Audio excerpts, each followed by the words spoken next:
All right, everyone, buckle up, because today we're diving headfirst into a world of, I guess you could say, mega luxury, mega engineering. I don't even know, but it's big, it's impressive, it's the icon of the seas, the world's largest cruise ship. Yeah, it's really something else. We're going beyond just, those crazy stats and figures you hear about. We're going deep, thanks to Supercar Blondie and her pretty awesome YouTube tour. She takes us through this like floating city, Yeah. And she does it with her signature kind of energetic style, which I think works really well here. What's really fascinating about this whole thing is that the icon of the seas, it's not just about being the biggest. It's really pushing those boundaries of engineering and design, I think. Okay, yeah.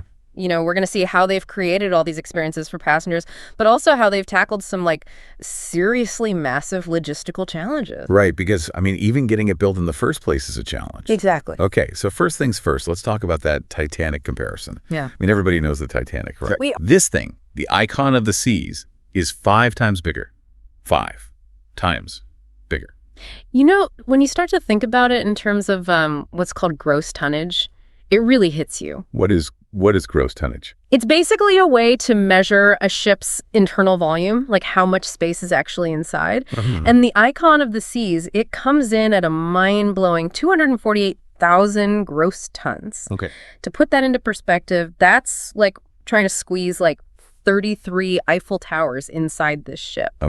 Okay, I'm getting a little lost in the numbers here, but what does that even look like? Imagine the Eiffel Tower, right? Yeah. Now picture this ship longer than that tower is tall. Okay. We're talking 1,198 feet. I can't even. And it can hold over 7,600 passengers. That's like a small town just floating around. Yeah. But it's not just about cramming everyone in sardines, Okay. They've actually created these separate neighborhoods, you could say, within the ship.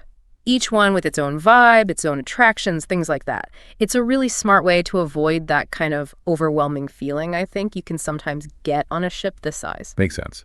Sort of breaks it up a little bit, makes it feel more manageable. Exactly. Okay, well, let's talk about the cost, because all of this doesn't come cheap. Right? No, not at all. This floating city, as we're calling it, cost a cool $2 billion to build.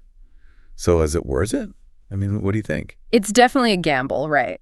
But I think it speaks to this growing demand for these over-the-top mega cruise experiences that people are looking for. It's not just a simple vacation anymore. People want the whole package. Right, like an immersive experience. Yeah, totally. Okay, well, speaking of over-the-top, let's talk about the AquaDome. This thing is massive. And the video, Supercar Blondie's video, really shows it off in all its glory. It's not just big, though. It's also a serious feat of engineering. Oh, I bet. The AquaDome, it's actually the largest glass and steel structure ever lifted onto a ship.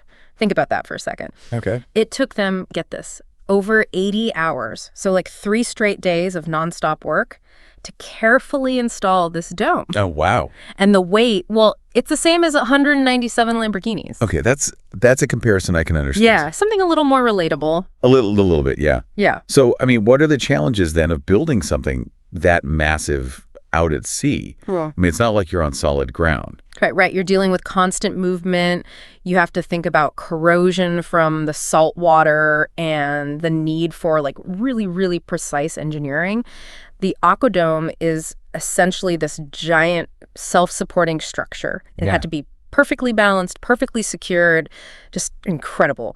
You're inside, but it feels like you're outdoors, surrounded by the ocean. It's really unique. Definitely blurring the lines between indoor and outdoor space, which I think is a really cool concept. Totally.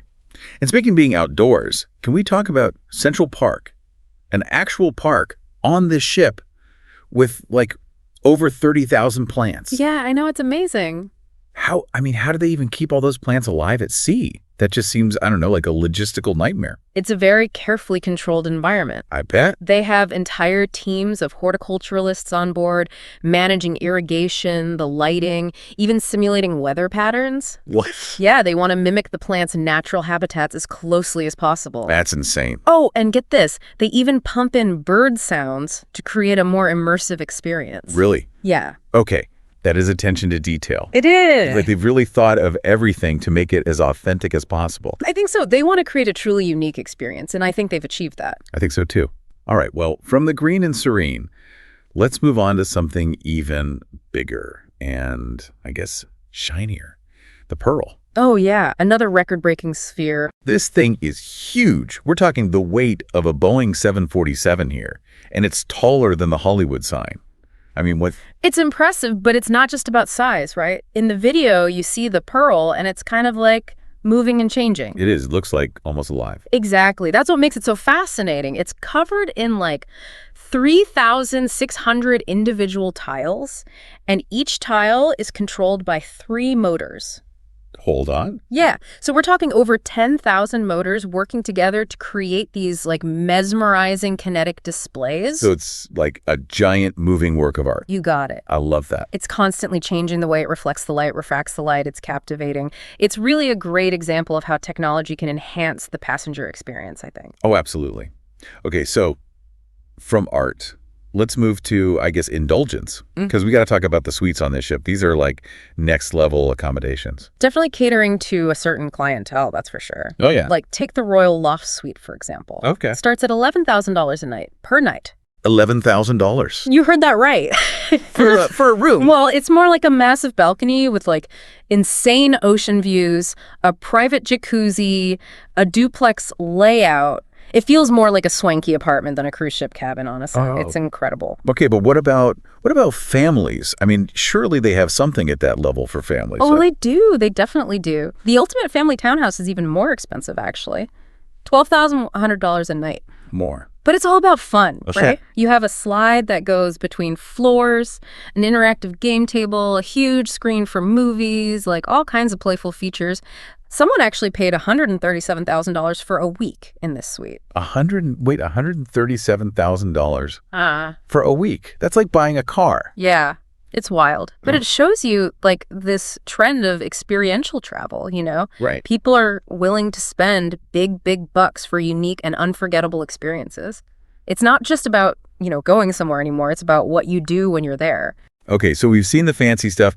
Now let's get down to, I guess, the heart of the ship, the engine room. Yeah, this is where the real magic happens, right? Oh, yeah.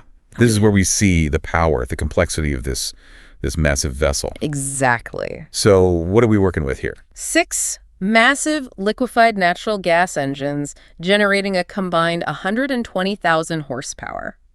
That's a lot of horses. What does that even, give me something to compare that to. Imagine like 120 Ferrari LaFerraris. Okay, yeah, now we're talking. Yeah.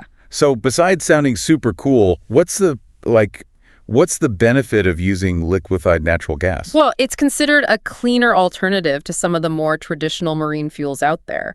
Produces fewer sulfur emissions, less particulate matter, the things that contribute to air pollution. So they're trying to be a little bit more environmentally friendly? Exactly, taking a step in the right direction. Okay, good.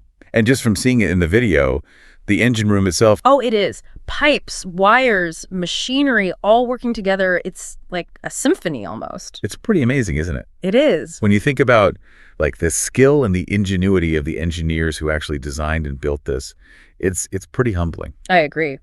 And speaking of responsibility, let's talk about sustainability, because it seems like they're actually making an effort to minimize their impact on the environment. Absolutely. And one of the key things they're doing is producing like 93% of the fresh water used on board, right there on the ship. Wait, what? How do they even do that? They have these things called desalination plants. Okay. They remove the salt from seawater. Wow. So they're not relying as much on land-based water sources. That's smart. And they're using AI to optimize their routes for fuel efficiency. They can even plug into electric grids when they're in port, shut down the engines, reduce emissions while they're docked. So they're using technology to be more sustainable. That's pretty cool. I think so. It shows a real commitment to minimizing their footprint, which, for a ship this size is crucial. It is. Okay, so we've talked about the beauty of the technology. Now let's talk about something a little bit scarier. Yeah. The Crown's Edge. Yeah. This glass bottom platform that just hangs over the edge of the ship. Yeah, 154-foot drop. That is not for the faint of heart. No, it's not. But it shows you the range of experiences they're offering. Right. You have these calm, serene parks, and then you have this adrenaline pumping thrill. Even Supercar Blondie seemed a little nervous stepping out onto that thing. Hey, yep. I can only imagine. It's a whole other level of walking the plank. Right. And it's such a unique way to really experience the vastness of the ocean. Definitely. And speaking of ocean experiences, we can't forget about the water park. the biggest one ever built on a ship. Oh yeah, this thing is massive. It looks like a giant water playground in the video. What kind of features are we talking about here? Well, you've got this huge pool, over 5,500 square feet. Imagine that. That's enormous. Multiple slides, a surf simulator, even a lazy river. It's crazy. So you can go from, like, conquering your fears on the Crown's Edge to riding the waves in the water park all in one day. Exactly. It's all about choice, right? Right. They've created this floating world where you can find something for everyone, no matter what you're into. Love it. Okay, well, let's meet the man behind the curtain, or I guess the helm in this case, the captain. Oh yeah, the man in charge of this floating behemoth. Always an interesting perspective. It is. I'm always fascinated by the people who command these massive ships. Yeah. It seems like such a demanding job. Oh, for sure. In the video, we get a glimpse of the bridge. It's like this high-tech command center. And did you notice it actually extends further out than the rest of the ship? Yeah, I did. Why is that? It gives the captain this, like, unobstructed view of the pier when they're docking. Well, that makes sense. Everything's designed for optimal visibility and control. But what I found interesting is that the steering wheel is actually kind of small. Really? You'd think for a ship this size, it would be like this massive old-fashioned wheel. Right. But a smaller wheel actually allows for more precise movements, which, when you're maneuvering something this big is crucial. Yeah, you don't want to be oversteering. Definitely not. And speaking of maneuvering, did you know it takes over a mile for the Icon of the Seas to come to a complete stop? A whole mile. I know.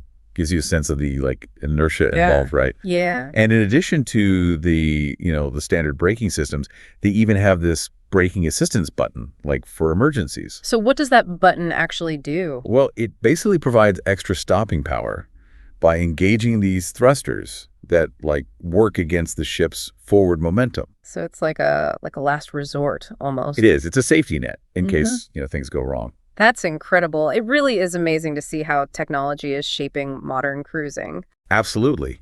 It's a constant evolution of engineering and innovation. They're finding new ways to make these ships safer, more efficient, and, of course, more enjoyable for the passengers. Yeah, it's pretty remarkable. It is.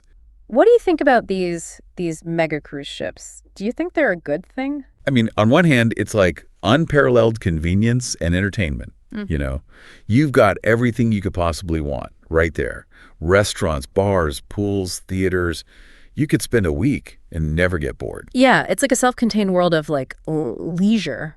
Total luxury. Exactly. And for some people, that's exactly what they're looking for. Right. Well, thank you all for joining us on this deep dive into the Icon of the Seas. I hope you've enjoyed the journey and that it's maybe sparked some interesting questions for you. Yeah, and remember, sometimes the most amazing things aren't found in these grand spectacles, but in those quiet moments of, just taking it all in. That's true. So until next time, keep your minds open, stay curious, and never lose that sense of wonder. And keep exploring the world around us in all its shapes and sizes.